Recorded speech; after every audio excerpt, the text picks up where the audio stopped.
All right, so real quick, let me pay some bills. So listen, go to inches360.com if you want to make sure you get a phenomenal product that will cleanse out your system, cleanse your intestines, and replenish the gut for replenish the good bacteria that you cleansed out when you detox. You're eating bad food every day. You eat junk food. You're drinking bad things. You want to make sure your system stays clean. All of us know if you have clogged pipes, what it does to your plumbing. We all know what it does. So make sure that you cleanse out your body. Make sure you eat healthy. Stay consistent with investing in your health by going to www.inches360.com. Order your product today. All right. Now that's the shout out to the channel sponsor. Now let's get to this. Everybody see this video that's going viral with this man basically punching this lady in the face. Now, here's the question. Was it justified? Now, this happened in Chicago. Now, the reason I say was it justified because after the lady got punched in the face, her son came in and actually shot the man in the back. Shot the man in the back. Now, this is the crazy part. And a lot of people don't really bring out this point. When he shot this man in the back, his mother was standing in front of this man. So, thank God, I'm not saying he has firearms training, but thank God he didn't shoot his own mother. He was protecting the mother. He shot the man in the back. And thank God that it wasn't a certain caliber of a gun.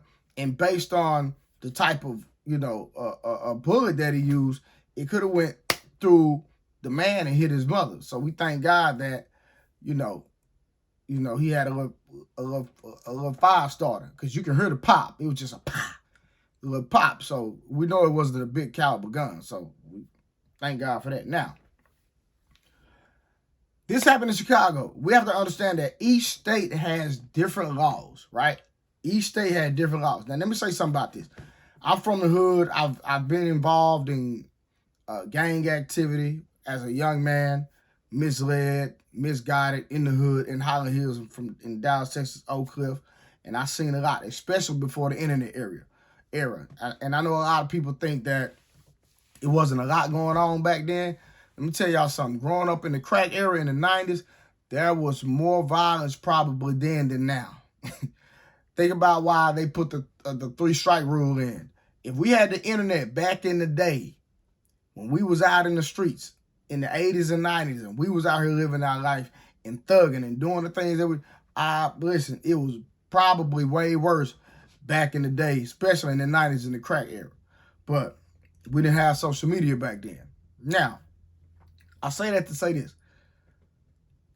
The way that man telegraphed his punches and the way that man was looking at that woman, you could tell he's the type of man that'll fight a man and a woman. I don't know where a lot of people get this perception that just because a man will fight a woman, that he won't fight a man. That's not necessarily true for every individual, because I knew men that beat on women and that fought women and that'll fight a man too, right? And I just got to be transparent with that, because some people think that some men don't have the same energy for men, and they do. They'll fight anybody and anything. It's some men out here like that.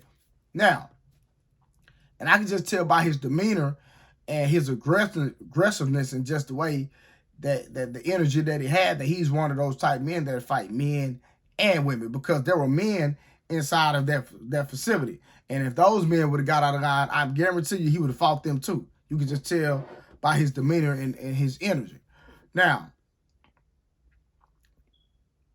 we have to understand the laws of Chicago. So I went and got some information, and I'm going to let an actual individual that's in Chicago that understands the laws of Chicago explain to y'all what the rules of Chicago is. And then after that, we're going to listen to a little bit of this, and then I'm going to come back with my commentary. Y'all listen to this.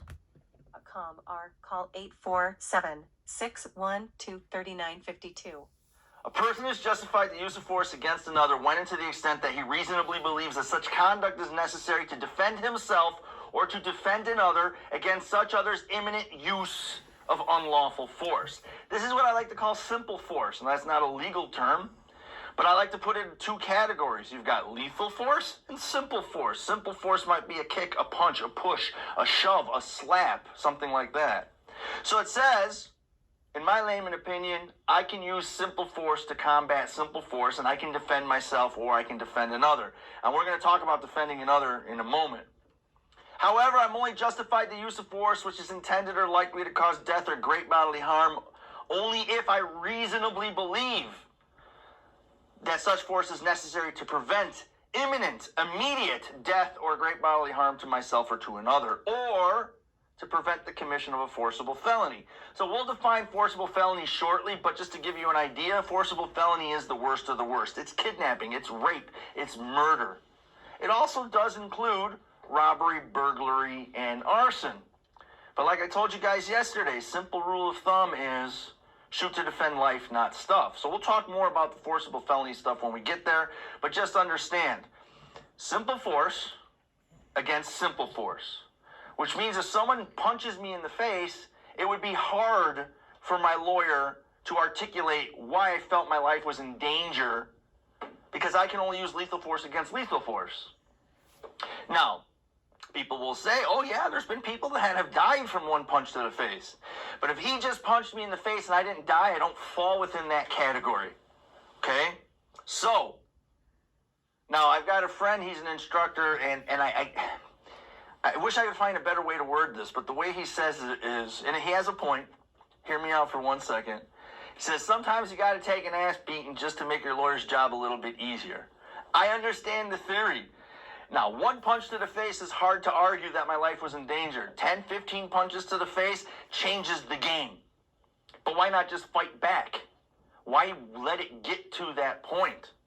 Why not use simple force? Try, if you can, so it doesn't get to the point that you have no choice but to use lethal force.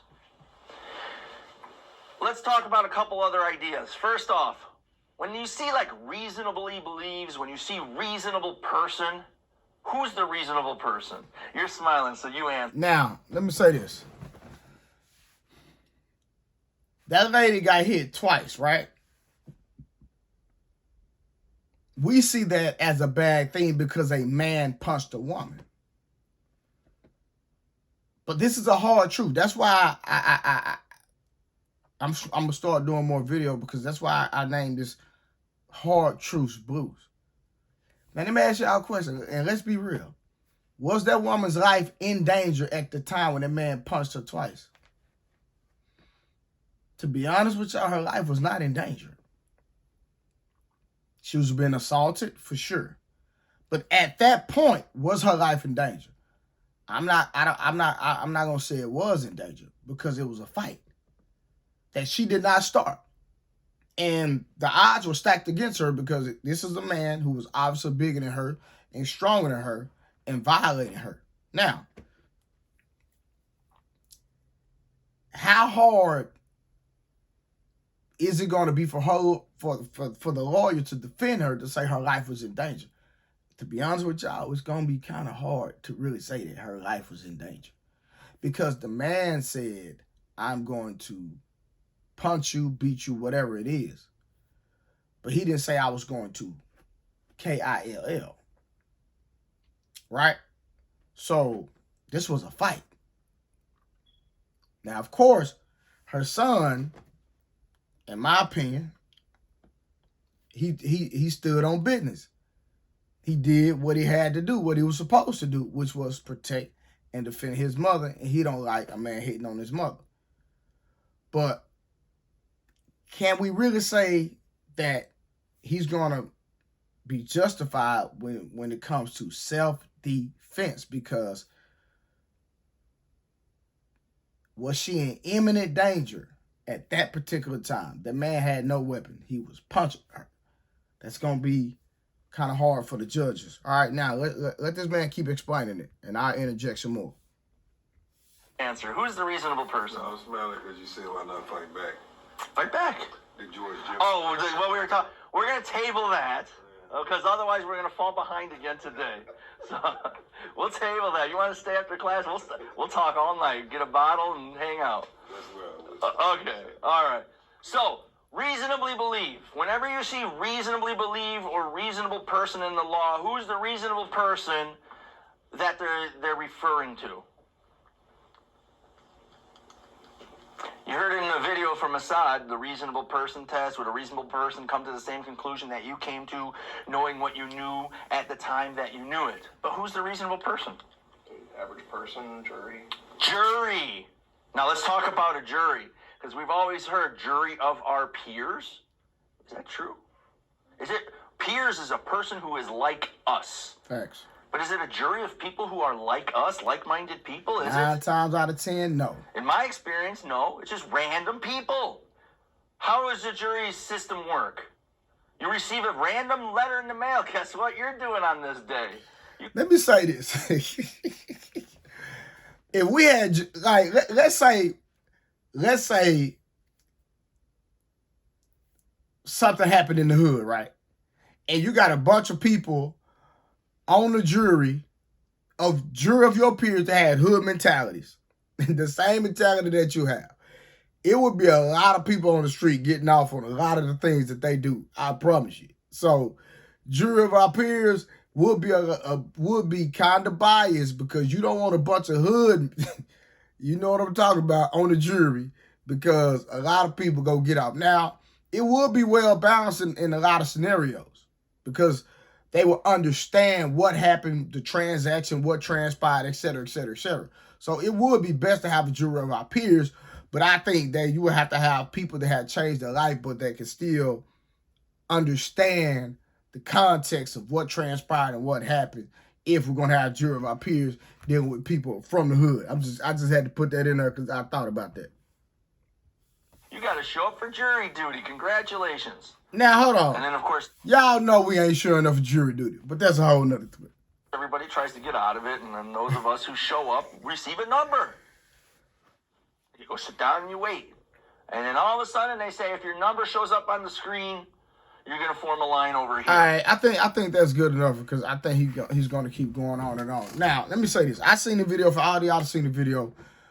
Now, the issue is going to be when the mother, from my understanding, allegedly told her son to kill the man. That's where murder comes in there, because murder is always about intent. So if you have an issue where your life is threatened, right? You want to use the verbiage, and I'm not telling nobody anything. I just have some experience in certain vernacular. Let me say that. You don't want to ever use the word kill, because that shows premeditate. That shows intent.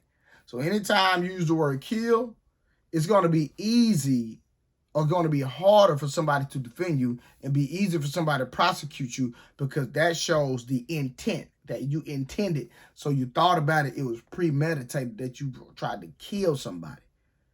The goal was always to eliminate imminent threat. The imminent threat to you or your family, you want to eliminate the threat, not kill. We don't kill people.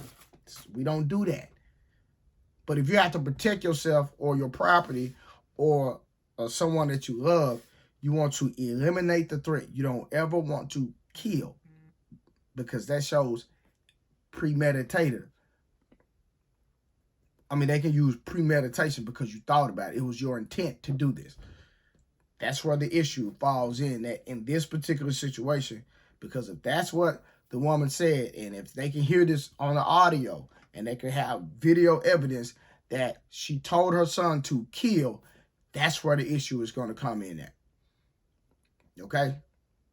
That's where the issue is going to be, because that young man was going, even though he might not, we know that the brain is not fully developed until you're 25, even though he might not have the mindset to kill, but because the mother told, he was acting on the behalf of his mother, who told him to do this particular act, that's where the issue is going to come in at. So I know a lot of us, you know, hey, the man got what he deserved.